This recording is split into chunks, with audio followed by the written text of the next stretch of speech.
An immigrant cab driver returned a lost wallet, unknowingly proving himself worthy of citizenship.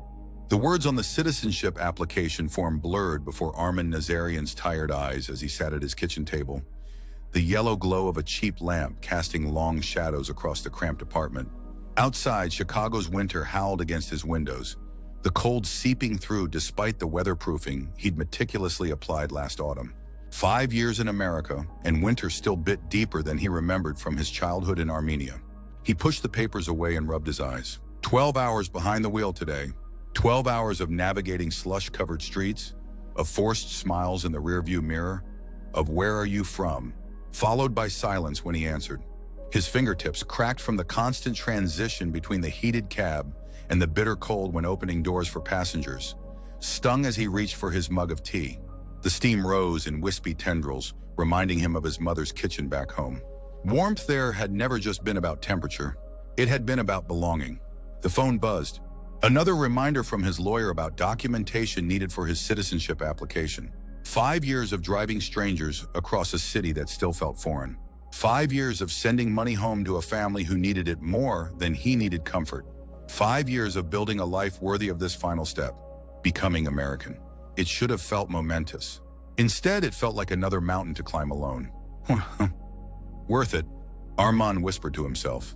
The same 2 words he'd repeated like a prayer since arriving. It will be worth it. He fell asleep that night with the Citizenship Study Guide open on his chest, dreaming of a country that might someday see him as something more than a foreigner. Morning arrived with no mercy for the weary. Armand's alarm jolted him awake at 4:30 a.m.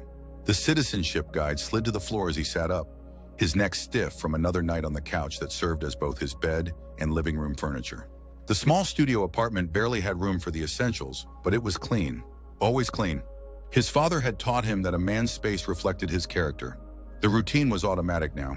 Shower in water that took too long to warm, breakfast of lavish bread with a smear of the herb paste his sister sent from home, thermos filled with strong coffee that would fuel the first 6 hours of his shift.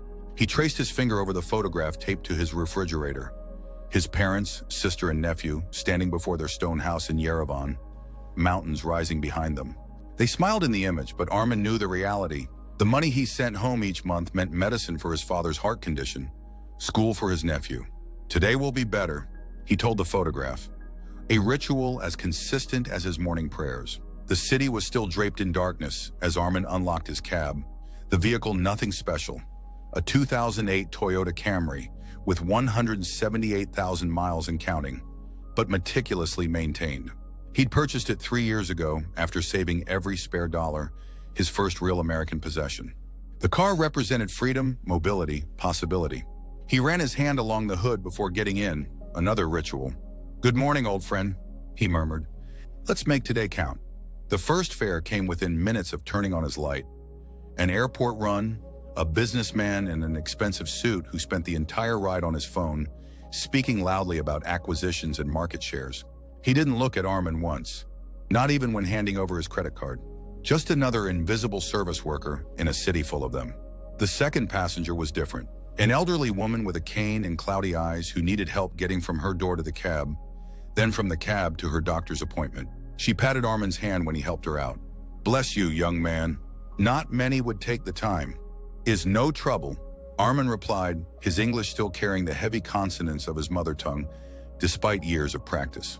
"Where are you from, dear? Your accent is lovely." The question usually made him tense, but her eyes held genuine curiosity rather than judgment. "Armenia," he answered, helping her steady herself with her cane. "Armenia. My late husband had a colleague from there. Such beautiful music." She squeezed his arm. "This country was built by people like you, you know?" The words stayed with him through the next 3 fares, a small flame of warmth in the cold February morning. By mid-afternoon, the snow had started again, fat flakes that clung to the windshield faster than the wipers could clear them. Traffic slowed to a crawl downtown, horns blaring as tempers frayed in the gridlock. Armand remained calm, hands at 10 and 2 on the wheel, exactly as he'd been taught in driver's training. Control what you can control, another of his father's many axioms that had traveled across oceans with him. His phone pinged with a ride request near the Magnificent Mile, and he accepted it, carefully navigating the slippery streets. The fare was a young woman, perhaps college age, laden with shopping bags and shivering despite a heavy coat. "Thank you for stopping," she said, breathless as she slid into the back seat. "3 other cabs passed me by. Weather is bad." "Where to, miss?" She gave an address in Lincoln Park and immediately busied herself with her phone. Armin drove carefully, hyper-aware of the precious cargo, both human and the clearly expensive purchases. At a red light, he glanced in the rearview mirror and caught her looking at him. "Haha, how long have you been driving today?" she asked when their eyes met. "Since 5 a.m., he answered, surprised by the personal question. That's a really long day. Do you like it being a cab driver?" The light turned green, and Armin focused on the road before responding. "It is honest work. I meet many people, see the whole city. I've lived here my whole life, and there are still parts of Chicago I've never seen," she admitted. "Perhaps that makes me more Chicago than you," Armin said, attempting the kind of joke his nephew would make. To his relief, she laughed, a genuine sound that crinkled the corners of her eyes. "Perhaps it does." When they arrived at her building, she gathered her bags and handed him her credit card. As the receipt printed, Armin noticed something on the floor of the back seat, a slim leather wallet, fallen perhaps from her coat pocket or purse. "Miss, wait," he called, grabbing the wallet and hurrying after her through the snow. She turned, surprised. "Your wallet." It fell. Her hand flew to her coat pocket, eyes widening. "Oh my God, I didn't even..." She took the wallet with trembling fingers. "My whole life is in here. My ID, my cards, everything." She looked up at him, snowflakes catching on her eyelashes. "You could have just kept it." "I wouldn't have known where I lost it." Armin shook his head, the very idea incomprehensible. "Is not mine. Would not be right." "Thank you," she said, and then impulsively hugged him, a brief press of warmth before she stepped back, seemingly embarrassed by her own action. "Really, thank you." Armin nodded, uncomfortable with the praise for what seemed to him the only possible action. "Is nothing. Stay warm, miss." He returned to his cab, brushing snow from his shoulders, the brief human connection leaving an unexpected warmth that lingered as he pulled away from the curb. What Armin couldn't have known, couldn't have possibly imagined as he continued his shift, was that the young woman, Catherine Harlow, was the daughter of federal judge Richard Harlow, who sat on the very immigration court that would eventually review Armin's citizenship application. With 3 weeks passed. March arrived with the false promise of spring, teasing Chicago with occasional days of sunshine before plunging the city back into the grip of winter. Armin's life continued in its familiar rhythm. Early mornings, long hours, brief conversations with family back home, where he shared only the positive things, the small victories. He'd managed to put aside an extra $100 toward his someday fund, the money that would eventually bring his parents and sister to visit America, to see what their sacrifice had helped build. The thought sustained him through difficult days, through fares who were rude or condescending, through the ache of loneliness that sometimes felt physical.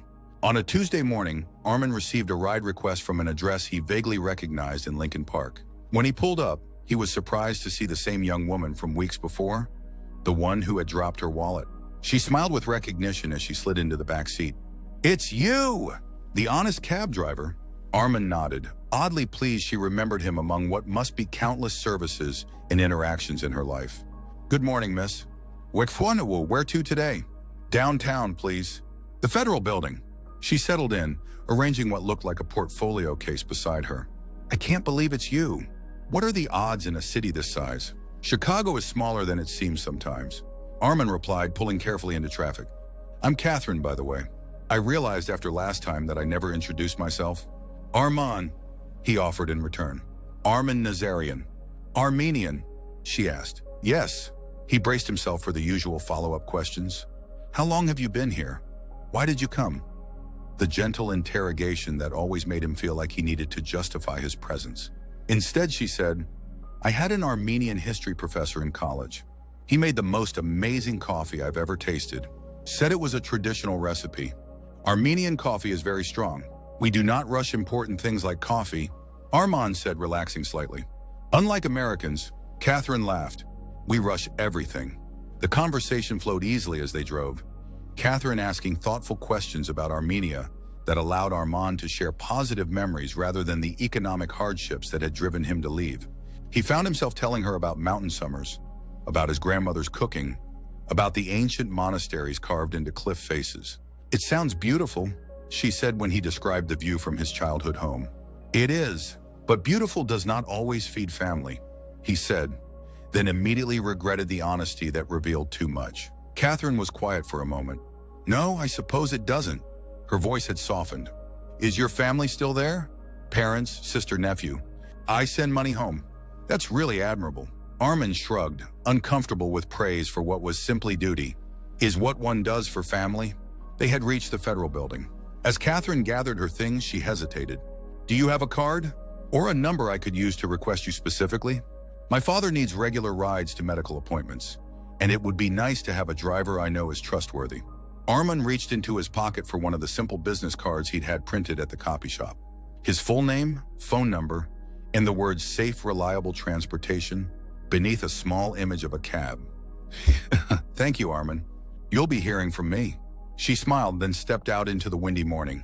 Armin watched her enter the imposing building before pulling away, telling himself the lift in his spirits was simply the prospect of regular fares, nothing more. True to her word, Catherine called the next day, not for herself, but for her father, who needed a ride to a medical appointment. Armin arrived 10 minutes early at the address she'd provided, a stately brownstone in one of Chicago's most prestigious neighborhoods. An older man emerged from the front door as Armin stepped out to greet him. Tall, with silver hair and the same direct gaze as Catherine, he moved with the deliberate care of someone managing pain. Mr. Harlow? Armin confirmed, opening the rear door. Judge Harlow, the man corrected, not unkindly. But Richard is fine for non-court settings. He eased himself into the back seat with a barely suppressed wince. Catherine mentioned your cab was exceptionally clean. She wasn't exaggerating, Richard noted as Armin started the car. I believe in taking care of what matters, sir. Richard made a sound of approval. A good philosophy. Northwestern Memorial, please. Oncology department. The word registered with Armin, who'd learned medical terminology the hard way when his father first became ill. Cancer. He glanced in the rearview mirror with new understanding of the man's careful movements, the slight pallor beneath his still vibrant demeanor. Yes, sir. We will take Lakeshore Drive. Less bumpy than side streets. Richard raised an eyebrow. Thoughtful of you. They drove in comfortable silence for several minutes before Richard spoke again. Catherine tells me you're from Armenia. How long have you been in the States? 5 years, sir. And driving a cab the whole time? First year I worked in restaurant kitchen. Then delivery driver. Cab for 3 years now. Moving up in the world, Richard said, and Armin couldn't tell if there was irony in his voice. I hope to move up more. I study business management online. Slow progress, but progress. This seemed to genuinely interest the judge. While working full-time? That's commendable. America is land of opportunity, but opportunity doesn't come knocking to apartment door, Armin said, repeating one of his favorite phrases from his English idiom study guide. Must pursue it. Richard laughed, a warm sound that transformed his formal demeanor. Well put. Are you pursuing citizenship as well? The question caught Armin off guard. Immigration status wasn't something he discussed casually, too aware of the precariousness of his position despite having followed every rule meticulously. My application is in process, he said carefully. I have interview next month. Ah, nervous? Armin met the judge's eyes briefly in the mirror. Yes, very important to me. I have studied every night. I'm sure you'll do fine, Richard said, then lapsed into silence for the remainder of the journey. When they arrived at the hospital, Armin insisted on helping Richard from the car, offering a steady arm that the older man accepted after a moment's hesitation. I've arranged payment through Catherine, but this is for you, Richard said, pressing a folded bill into Armin's palm. I'd like you to be my regular driver for these appointments, twice a week for the foreseeable future. If that works for you, Armin looked down at the $100 bill, far more than the fare warranted. Sir, is too much. It's exactly right for the peace of mind that comes with knowing my driver is both competent and honest. Richard interrupted. Catherine told me about the wallet. Not many would have done what you did. Many would, Armin insisted, believing it despite evidence to the contrary. Richard studied him with the intensity of someone accustomed to evaluating character for a living. No, Mr. Nazarian. Many would not. I'll see you Thursday at 10 a.m.? Armin nodded, recognizing the polite dismissal. I will be there, sir. 10 minutes early. As he watched the judge walk toward the hospital entrance, Armin felt an unexpected connection to this man he barely knew. Perhaps it was their shared experience of physical vulnerability. Richard with his cancer, Armin with the vulnerability of his immigrant status. Or perhaps it was simply the human recognition of dignity in another. Whatever it was, Armand found himself hoping the judge's treatments would be successful, a prayer forming in his mind as he pulled away from the curb. The routine established itself naturally over the following weeks. Twice a week, Armand would drive Judge Harlow to his treatments, occasionally stopping afterward at the judge's request for coffee or a meal that Richard insisted on sharing. During these interludes, they would talk, not as driver and passenger, immigrant and judge, but as two men with stories to tell. Armand learned that Richard had lost his wife to the same cancer he now battled, that Catherine was his only child, that before his illness, he had been an avid sailor on Lake Michigan. In turn, Armand shared carefully selected pieces of his own life, his father's work as a history professor, his mother's talent for music she now rarely played, his own childhood dreams of becoming an engineer. "Why didn't you pursue engineering here?" Richard asked one afternoon as they sat in a quiet cafe, the judge picking at a sandwich while Armand savored the rare luxury of coffee he hadn't made himself. "Money?" Armand answered simply.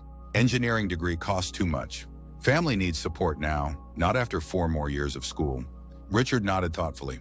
"Practical, but dreams deferred have a way of fostering regret. In Armenia, we have saying, first build the house, then decorate it. Engineering is decoration. Security for family is foundation. Your family is fortunate to have you," Richard said, and something in his tone made Armand look up sharply. "I am fortunate to have them," he corrected gently. "Without their sacrifice, I would not be here." Sacrifice seems to be a familiar concept to you. Armand considered this. Is not sacrifice if given freely. Is investment. Richard smiled, the lines around his eyes crinkling. A wise perspective. He glanced at his watch. "I should get home. Catherine is coming for dinner." As they walked back to the cab, Richard moved more slowly than usual, and Armand instinctively offered his arm. The judge took it without comment, a silent acknowledgement of a shifting dynamic between them. On the drive back to the brownstone, Richard asked casually, "When did you say your citizenship interview was?" "April 18th, Armand replied, the date etched in his mind like his own birthday. "Just a few weeks away. Do you feel prepared?" "I study every night. History, government, constitution. But my English," Armand frowned. "Sometimes I know answer, but cannot find right words." Richard was quiet for a moment. "You know, Catherine was a teaching assistant for international students during law school. She has experience helping people prepare for important interviews." Armand's hands tightened on the wheel. "Sir, that is very kind, but it would be a favor to me," Richard interrupted. "I worry she works too hard. Teaching someone else would force her to take breaks from her own studies." The transparent manipulation made Armand smile despite himself. "You are trying to help me while pretending I help you."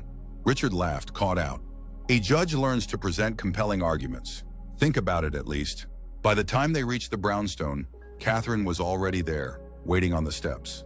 She waved when she saw Armand, coming over to the cab as her father slowly made his way up the stairs. "How is he today?" she asked quietly. Armand considered his answer carefully. "Tired after treatment, but spirit is strong." Catherine nodded, her eyes following her father's progress. "That's good to hear." She turned back to Armand. "Dad mentioned you have your citizenship interview coming up.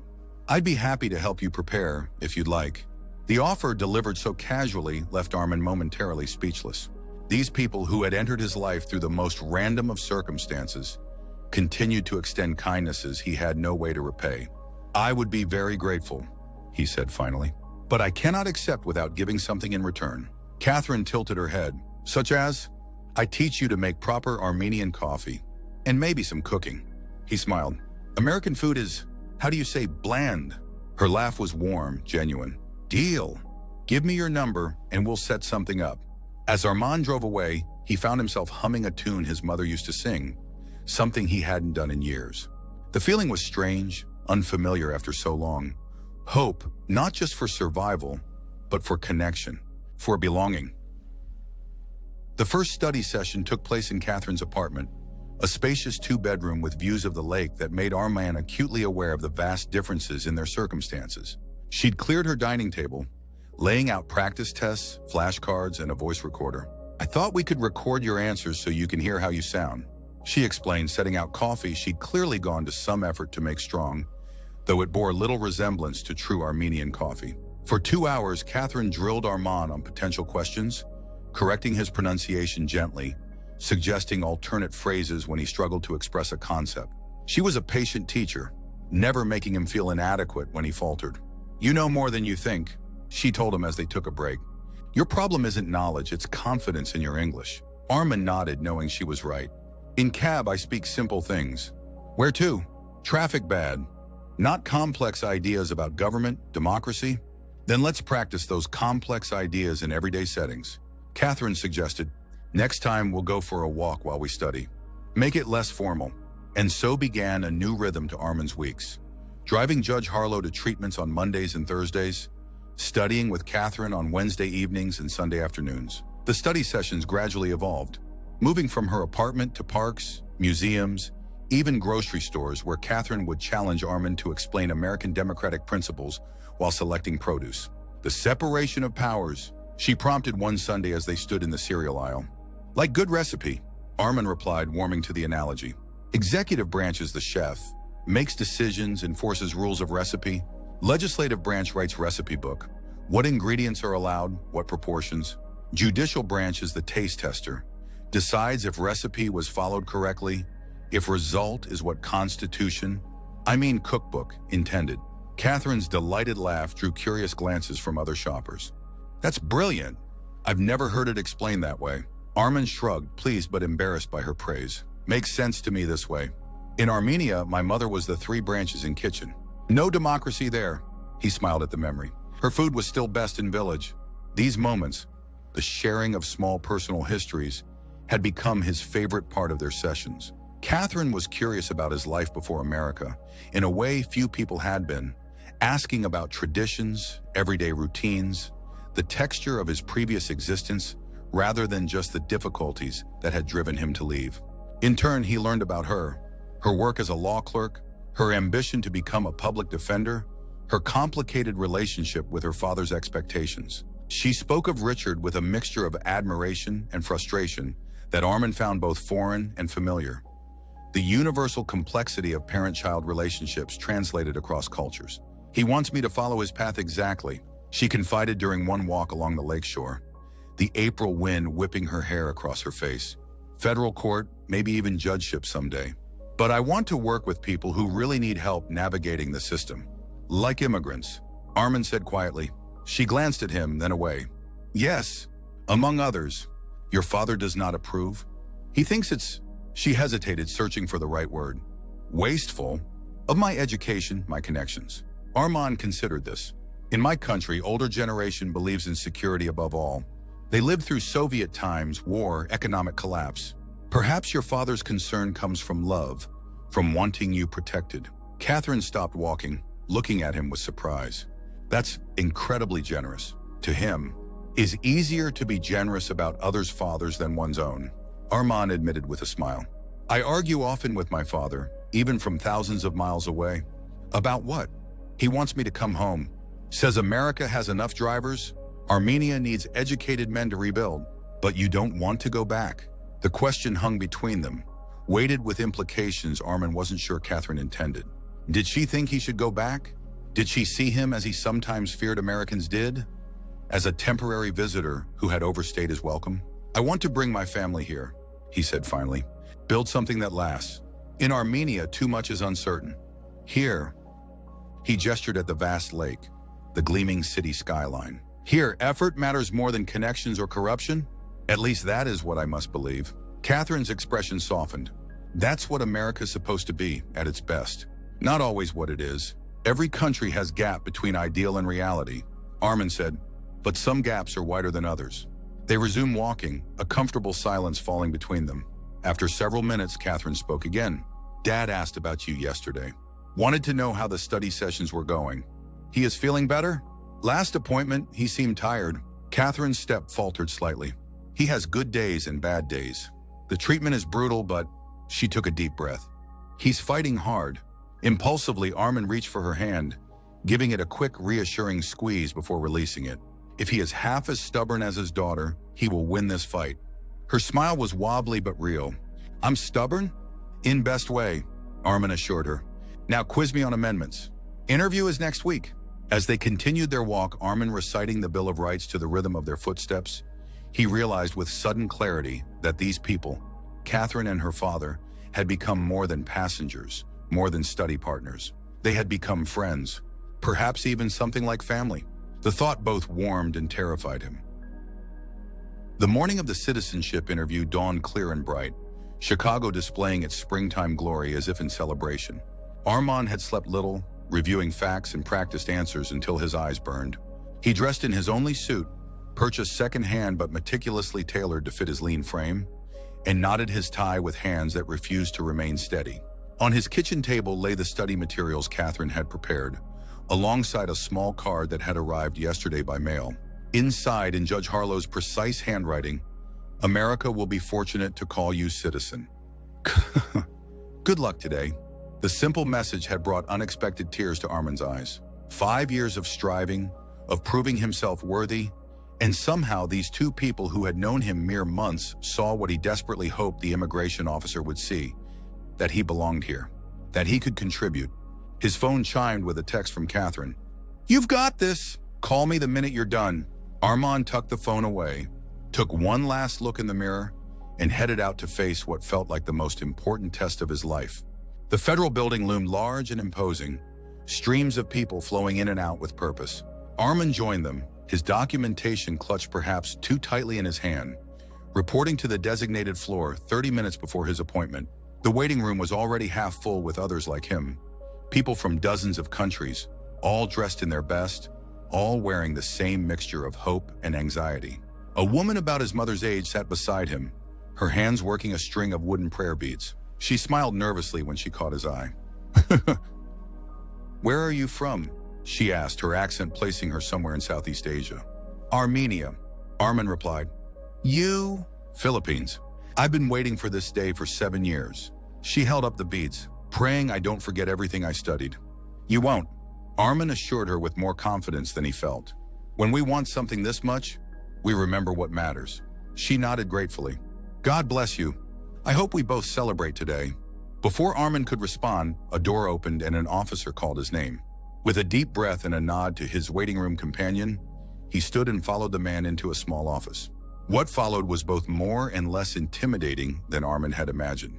The officer, a middle-aged man named Rodriguez, was neither particularly warm nor cold, simply efficient. He reviewed Armand's documentation, confirmed his personal information, and then began the question portion of the interview. "What are the two parts of the U.S.? Congress, the Senate and House of Representatives?" Armand answered, his voice steadier than he'd expected. "How many U.S. senators are there?" 100. Two from each state. The questions continued, some about history, some about government structure, some testing his English proficiency. With each correct answer, Armand felt his confidence growing. Catherine's coaching, the flashcards, the walks while discussing democratic principles, all of it had prepared him for this moment. "Why do you want to become a U.S. citizen, Mr. Nazarian?" Officer Rodriguez asked, looking up from his paperwork for the first time to study Armand's face. This wasn't one of the standard questions Armand had prepared for, but the answer came naturally. "I came to America for opportunity for my family. I stay because I have found not just work, but community. People who see me as I am, not just where I am from."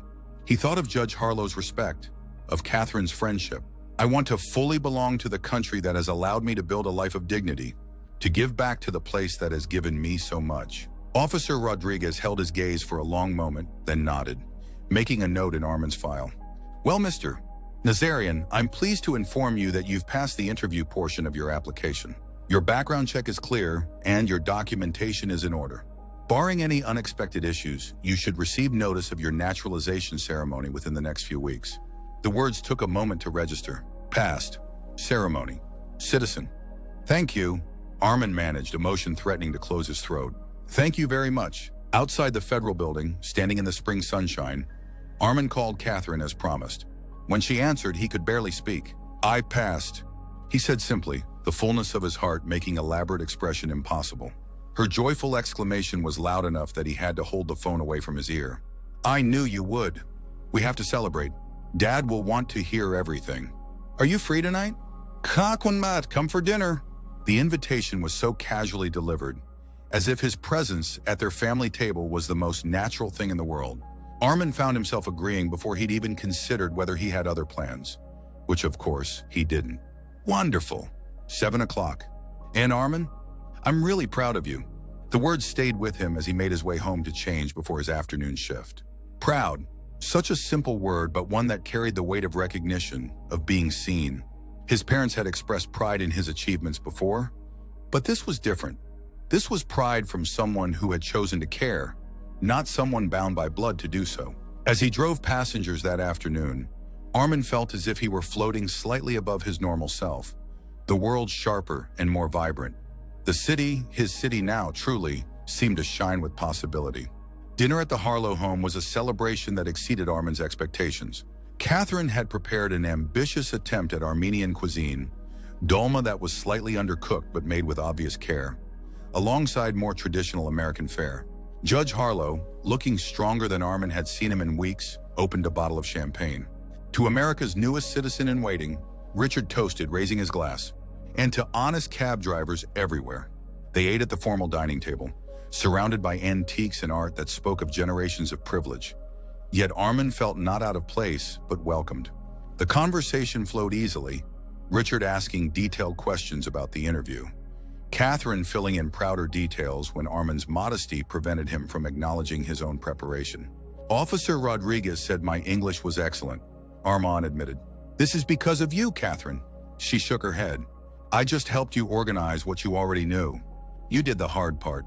Nevertheless, Judge Harlow interjected, Catherine tells me you're a natural teacher yourself. Something about coffee preparation? Armin laughed. I promised to teach proper Armenian coffee and cooking. So far, I have failed. He gestured to the well-intentioned dolma. I demand lessons immediately, Catherine declared. Considerate payment for my tutoring services. Takir, deal. Armin agreed. Next Sunday? Your kitchen or mine? Yours, Catherine decided. I want to see how a real Armenian setup works. The invitation to his humble apartment should have made Armin anxious. The contrast between their homes was stark. But instead, he found himself looking forward to sharing that part of his life with her. With them, he corrected mentally, as Judge Harlow insisted on being included in the coffee lesson.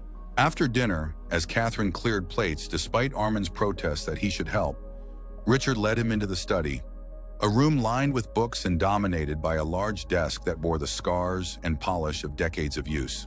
I have something for you, the judge said, lifting a wrapped package from the desk. A small token to mark the occasion. Armin accepted the gift with surprise. Sir, you have already done so much. Indulge an old man, Richard interrupted with a wave of his hand. Open it. Inside the wrapping was a book, a beautifully bound copy of the complete works of Walt Whitman. Armin ran his fingers over the embossed cover with reverence. Catherine mentioned you enjoy poetry, Richard explained. Whitman understood America's contradictions and possibilities better than most. I thought it fitting. It is beautiful, Armin said, genuinely moved. Thank you. There's an inscription, Richard noted, nodding toward the book. Armin opened to the first page, where the judge had written in the same precise hand as his card. To Armin, who reminds us that citizenship is earned through character, not circumstance. Welcome home. Home. The word caught in Armin's chest, expanding until it seemed it might crack his ribs from within. Home had always been elsewhere. The place he'd left, the place he sent money to, the place he described to curious passengers. When had America, when had Chicago become home instead? I don't know what to say, Armin admitted, looking up to find the judge watching him with understanding. You don't need to say anything. Just promise you'll read it. Whitman has a lot to teach about embracing contradictions, something immigrants often understand better than those of us born here. I will. Every page. Richard nodded, satisfied, then led the way back to the dining room where Catherine was setting out coffee and a cake decorated with a crude but recognizable American flag and icing. Dad, that was supposed to be a surprise, she protested. I'm old and impatient, Richard replied unapologetically, and apparently hungry for patriotic baked goods. The evening extended well past what Armin had planned, the three of them talking long after the cake was reduced to crumbs and the coffee pot emptied. It was nearly midnight when Armin finally insisted he needed to leave.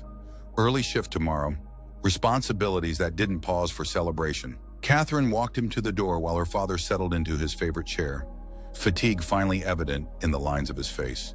Thank you, Armin said quietly, for everything. The studying, the dinner, making your father's appointments comfortable. It has meant more than I can say. Catherine studied him in the dim light of the entryway. You know, when I dropped my wallet that day, I was having the worst week. Law school finals, dad's diagnosis, everything falling apart. And then there was this cab driver who did the right thing without hesitation, who didn't expect anything in return. She smiled. You have no idea how much hope that gave me. So thank you. Before Armin could respond, she leaned forward and kissed his cheek, a brief warm press of lips against skin that sent his carefully maintained composure into disarray. Good night, almost citizen, she said, stepping back. Don't forget, coffee lesson Sunday. I won't forget, he promised, his hand involuntarily rising to touch the spot where her lips had been. The night air was cool against his flushed face as he walked to where he'd parked his cab several blocks away. Chicago spread around him, lights gleaming, his city, his home. For the first time since arriving in America, Armin felt the full weight of belonging, not just to a place, but to people who had carved out space for him in their lives. And in that belonging, he found something he'd nearly forgotten how to recognize: joy. The cooking lesson that Sunday marked a shift in the relationship between Armin and the Harlows. What had begun as a business arrangement evolved into a tutoring relationship and transformed into friendship now took on dimensions Armin hadn't dared imagine. His small apartment, which had always felt like a temporary way station on the journey to something better, became a gathering place. Catherine arrived first, arms laden with groceries, despite Armin's insistence that he would provide everything. Judge Harlow followed an hour later, moving with the increased strength of someone responding well to treatment. Armand taught them to prepare the coffee he'd grown up drinking. Finely ground beans boiled 3 times in a special pot his mother had sent from home, served in tiny cups that had been his only concession to decorating his sparse living space. The secret is patience, he explained, watching the dark liquid rise to the pot's rim before removing it from the heat. Americans rush coffee through machines. Armenians let it take the time it needs. A metaphor for life, Richard observed, accepting his cup with appreciation. Oh, that's strong. Too strong?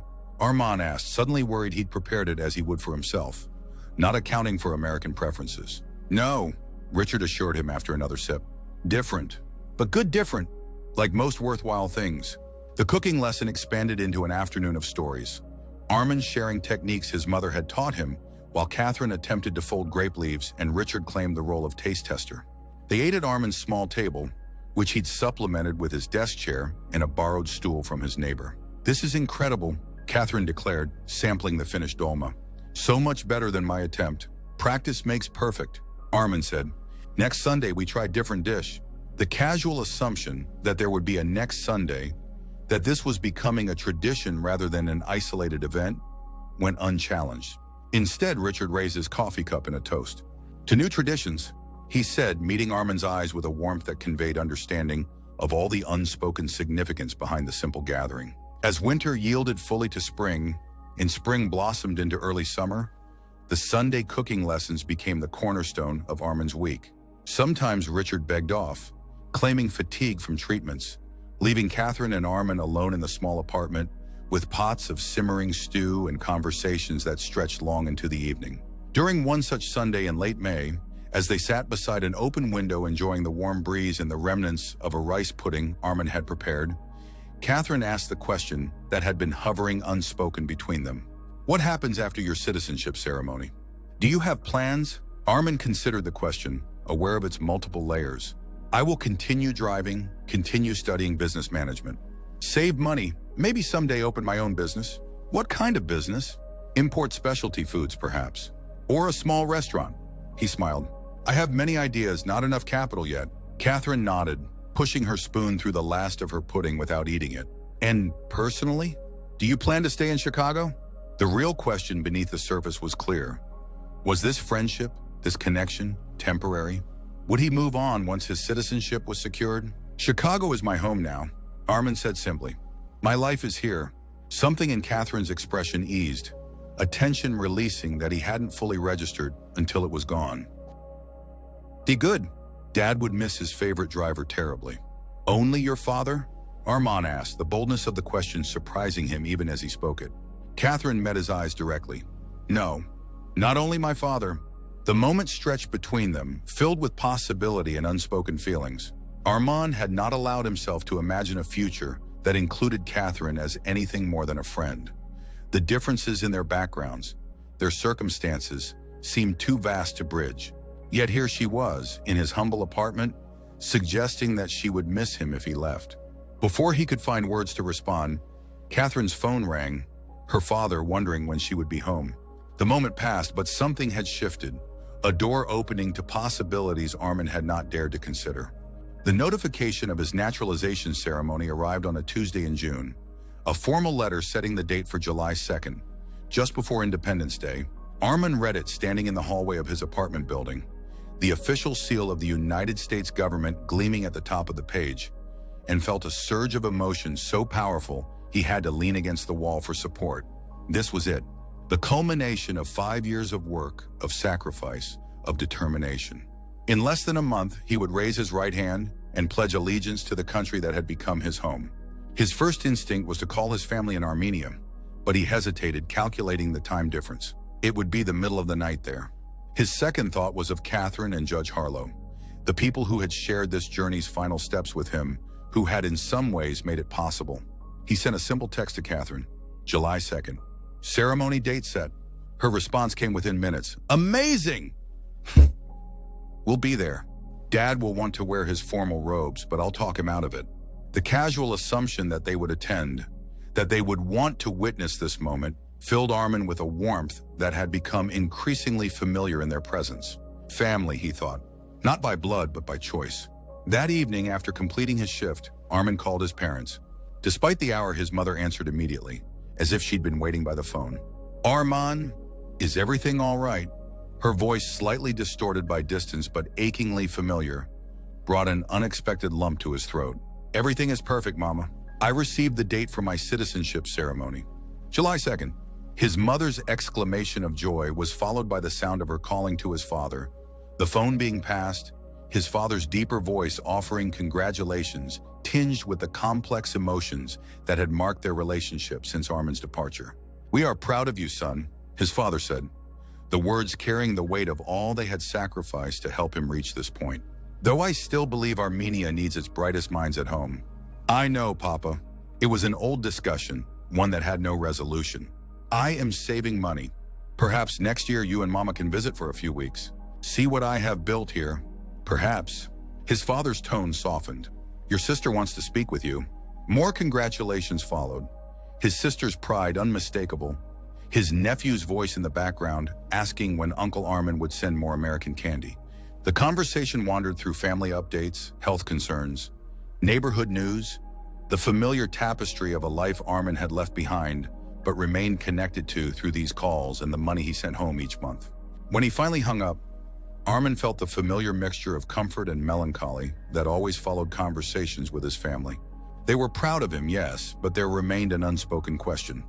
Had it been worth it? The separation, the years apart, the milestones missed on both sides? Armand looked around his small apartment, at the textbook stacked neatly beside his computer, at the letter announcing his citizenship ceremony propped against a framed photograph of his family. Soon he would be an American citizen with all the rights and responsibilities that entailed. He would belong officially to the country he had chosen. And yet the question lingered. Where did he truly belong? The answer came to him as he prepared for bed, not in words but in images. Judge Harlow's quiet dignity as he battled illness. Catherine's laughter as she struggled to fold grape leaves correctly. The elderly woman who had blessed him for helping her from the cab. The businessman who had never looked at him. The young mother who had practiced English with him during a long ride to the suburbs. He belonged to all of it, to the life he had built here, to the people who had become part of his story. And yes, to the family across the ocean who remained in his heart despite the distance. Citizenship wasn't just a legal status, Armin realized as sleep claimed him. It was a state of belonging. And perhaps he had been a citizen in the ways that mattered most, long before any ceremony could make it official. The naturalization ceremony was held in a grand hall downtown. Hundreds of candidates from dozens of countries gathered in their finest clothes, many accompanied by family members beaming with pride. Armin dressed in the new suit Catherine had insisted on helping him select. A citizen needs a proper suit, she'd declared, brushing aside his protests about the expense, sat among them, alternating between solemn reflection and barely contained excitement. In the audience, Catherine and Judge Harlow waited, the judge looking distinguished despite the subtle signs of his ongoing treatment. They had picked Armin up that morning, presented him with an American flag pin for his lapel, and driven him to the ceremony with all the ceremony of parents delivering a graduate to commencement. The proceedings began with speeches from officials, each emphasizing the responsibilities and privileges of American citizenship. Armin listened intently, though his thoughts occasionally drifted to the journey that had brought him here. Not just the physical journey from Armenia to America, but the emotional one from outsider to belonger. When the time came to take the oath of allegiance, Armin stood with the others, right hand raised. The words resonated deeply as he spoke them aloud, committing himself to his adopted country while silently honoring the land of his birth. It was not, he realized, about choosing one over the other, but about expanding his capacity for belonging, for citizenship in its truest sense. "Congratulations, citizens of the United States of America," the official announced when the oath was complete. Around him, people cheered, embraced, some wiped away tears. Armin found himself doing all three, the emotion of the moment washing over him in waves. He was an American citizen. The journey that had begun 5 years ago in uncertainty had culminated in this moment of belonging. After receiving his certificate of naturalization and an American flag, Armin made his way through the crowd to where Catherine and Richard waited. The judge embraced him first, a firm hug that conveyed all the pride words could not. "Congratulations, citizen," Richard said, his voice rough with emotion. "America is better today than it was yesterday, because it now includes you officially." Catherine stepped forward next, her eyes bright with unshed tears. "I'm so proud of you," she whispered as she hugged him, holding on perhaps a moment longer than strictly necessary. So incredibly proud. They had planned a celebration lunch, but as they left the building, Richard asked the driver to make an unexpected stop at the federal courthouse, where he had presided for decades before his illness. "There's something I want to show Armin," he explained to Catherine's questioning look. Inside, the judge led them through security with the ease of someone returning to familiar territory. Staff greeted him warmly, expressing delight at seeing him looking well, before he guided Armin and Catherine to a quiet corridor lined with portraits. "This is the Hall of Judges," Richard explained. "Every federal judge who has served in this district has their portrait displayed here after retirement or death." Armin studied the solemn faces looking down from ornate frames. Generations of men and women who had interpreted and applied the laws of the country he now could call fully his own. "Impressive," he said, unsure what response was expected. Richard smiled. "Yes, but that's not why I brought you here." He led them to the end of the corridor, where the portraits gave way to a large mural depicting Ellis Island, the historic entry point for millions of immigrants in the early 20th century. "My grandfather came through Ellis Island in 1912, Richard said quietly. "He was 16 years old, spoke no English, had $10 in his pocket, and an address for a cousin in Chicago." He pointed to the mural where crowds of hopeful faces looked toward the promise of America. He became a citizen 7 years later, worked construction, saved enough to send for his siblings, eventually started a small contracting business. Armin looked at the judge with new understanding. "Your family were immigrants too. Almost all Americans are, if you go back far enough," Richard said. "My grandfather built the foundation that eventually allowed my father to attend college, allowed me to attend law school, allowed Catherine her choices." He turned to face Armin directly. "That's the American story at its best. Each generation building on the foundation laid by those who came before, reaching back to help others up the ladder." The significance of the moment was not lost on Armin. Judge Harlow was sharing not just a family history, but a vision of America that included Armin's own journey as part of its ongoing narrative. "Thank you for showing me this," Armin said, emotion making his voice rougher than usual. "It means very much." Richard nodded, seeming satisfied that his message had been understood. "Now I believe we have a celebration lunch to attend. Can't keep a new citizen waiting on his special day." The restaurant Richard had chosen was upscale but comfortable, a private room reserved with a small, "Congratulations, citizen," banner that Catherine admitted to creating the night before. As they settled in, a waiter brought champagne, pouring 3 glasses before retreating. "A toast," Richard announced, raising his glass, "to Armin Nazarian, American citizen. May your journey continue to inspire those fortunate enough to know you." "To Armin," Catherine echoed, her eyes meeting his with warmth that suggested depths beyond friendship. They ate and talked, the conversation flowing easily between serious reflections on citizenship and lighter recollections of Armin's cooking lessons. As dessert was served, Richard cleared his throat with the air of someone about to make an announcement. "I have news," he said, setting down his fork. "My latest scans show the treatment is working better than expected. The cancer is in retreat." Catherine gasped, reaching for her father's hand. "Dad, why didn't you tell me sooner?" "I wanted to wait for a day already marked for celebration," Richard replied with a small smile. "And I wanted Armin to hear it too. He's been part of this journey after all." Armin felt a surge of genuine joy. "This is wonderful news, sir. The best news." "There's more," Richard continued. "Since it appears I'll be sticking around longer than initially feared, I've decided to return to limited duties on the bench, starting with naturalization ceremonies." His eyes twinkled as he looked at Armin. "I could have performed yours if we'd known the timing would work out." "Next time," Armand joked, then realized the implication and hurried to clarify. "I mean, not that I will need another naturalization, but..." Richard laughed, the sound lighter than Armin had ever heard from him. "I understood. But speaking of next times, there is something I'd like to discuss with you, Armin." The judge's tone turned more serious, and Armin found himself sitting straighter, responding instinctively to the shift. "My return to the bench will be part-time, and I'll still need transportation to medical appointments for the foreseeable future. But more importantly, I've been thinking about your situation, your education, your ambitions." Armin waited, uncertain where this was leading. "There's a position opening in the court administration office. Nothing glamorous, but it offers benefits, regular hours, and most importantly, tuition assistance for employees pursuing relevant degrees. Business management would qualify." Richard held up a hand as Armin began to speak. "It's not charity. It's a recognition of potential. You're precisely the kind of person the program was designed for. Hardworking, intelligent, committed to improvement." The offer was so unexpected, so perfectly aligned with Armin's carefully harbored dreams, that for a moment he couldn't respond. A job with benefits, tuition assistance, regular hours that would allow him to complete his degree faster. It was everything he had been working toward, presented as a possibility rather than a distant goal. I don't know what to say," he managed finally. "Say you'll apply," Richard urged. "I can provide a recommendation, but the position would be earned on your own merits." Catherine, who had been uncharacteristically quiet during this exchange, finally spoke. "Dad mentioned this to me last week. I think it's perfect, Armin. You could finish your degree in half the time." The genuine enthusiasm in her voice helped Armin push past his initial hesitation. This wasn't charity, it was opportunity. And America, as he had learned, was built on the seizing of opportunity. "I will apply," he said firmly. "Thank you for thinking of me." "Excellent." Richard sat back looking satisfied. "Now I believe this calls for another round of champagne." As the waiter refilled their glasses, Armin found himself overwhelmed by the day's convergence of milestones. Citizenship achieved, a mentor's health improving, a career opportunity arising.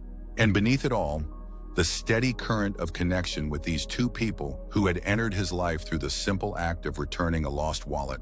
Life, Armin reflected as he raised his glass in another toast, was full of unexpected turns. The road from Armenia to this moment had been neither straight nor easy, but sitting here, surrounded by friendship and possibility, he knew with certainty that every step had been worthwhile. Epilogue. 3 years later. The graduation ceremony at Northwestern University's School of Professional Studies was held on a perfect June day, the kind that made even Chicago's famously fickle weather seem benevolent. Among the graduates in their caps and gowns sat Armin Nazarian, his business management degree with honors the culmination of years of night classes, weekend study sessions, and unwavering determination. In the audience, Judge Richard Harlow sat beside his daughter Catherine, both beaming with pride. The judge, now in remission for over 2 years, still walked with a cane, but had regained much of his former vigor. Beside them sat Armin's parents and sister, their presence the fulfillment of a promise long made, to bring them to America to witness the life their sacrifices had helped build. As Armand's name was called and he crossed the stage to receive his diploma, multiple cheers rose from his unusual family configuration, the Armenian relatives who shared his blood, and the American judge and his daughter who shared his journey.